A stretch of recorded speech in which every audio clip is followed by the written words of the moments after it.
এক প্রজ্বলিত অগ্নি যেমন জ্বালানি কাঠকে ছাইতে পরিণত করে, ঠিক একইভাবে আমাদের জ্ঞান আলো আমাদের মনের মধ্যে থাকা আত্ম অহংকারকে ছাইতে পরিণত করে।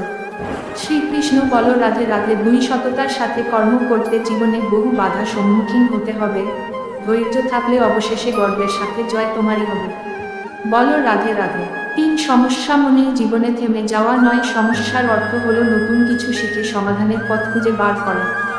ভগবান শ্রীকৃষ্ণের বাণী। বলে, রাধে রাধে। চার, কৃষ্ণ কথা ও ভাগবত কথা আলোচনা। এক, গর্ব, অভিমান এবং অহংকার। এই তিনটিকে আমরা অনেক সময় একই মনে করি, কিন্তু এটা আমাদের সবচেয়ে বড় ভুল, কারণ এই তিনটের অর্থ সম্পূর্ণ ভিন্নধর্মী। এই তিনটি জিনিসের শুরুই হয় নিজের প্রতিপ্রেম থেকে। কঠোর পরিশ্রম আমাদের মনে গর্বের জন্ম দেয়, আর সফলতা জন্ম দেয় অভিমানে। আর যখন তা অহংকারে পরিণত হয় তখনই সমস্যার সৃষ্টি হয়। আর জেনে রাখুন, অহংকার কখনো মানুষকে উপরে তুলতে পারে না, বরং অহংকার আমাদের ধীরে ধীরে ধ্বংসের দিকে নিয়ে যায়। দুই, আমাদের জীবনের সব থেকে বড় শত্রু কি জানেন? তা হলো রহস্য।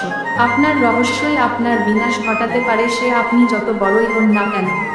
তাই নিজের রহস্য কখনো অন্য কাউকে বলবেন না, ওটা আপনার একান্ত ব্যক্তিগত।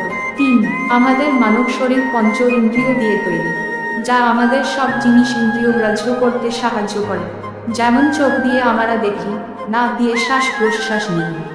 কিন্তু কখনো ভেবে দেখেছেন প্রকৃতি আমাদের দুটো নাক, দুটো চোখ, দুটো নাসারন্ধ্র দিল, কিন্তু জিহ্বা কেবলমাত্র একটাই দিল কেন?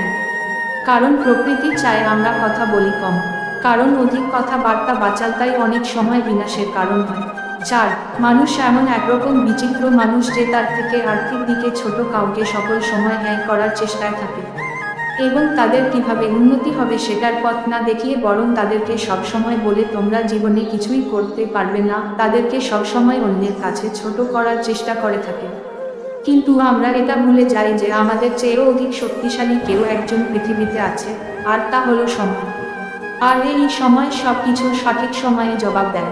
তাই জীবনে কখনোই কাউকে নিয়ে উপহাস করা উচিত নয়, বরং সেই উপহাসের ব্যক্তিটিকে কি করে সমাজের উঁচুতে কিভাবে পৌঁছে দেওয়া সম্ভব তার চেষ্টা করতে হবে।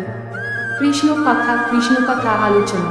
ভগবান কৃষ্ণের ভবিষ্যৎবাণীটি 5000 বছর আগে তৈরি হয়েছিল। ধর্ম, সততা, পরিষ্কার পরিচ্ছন্নতা, সহনশীলতা, ক্ষমা, দীর্ঘায়ু, শারীরিক ক্ষমতা এবং স্মৃতি, কালীযুগে কালক্রমে সমস্ত হ্রাস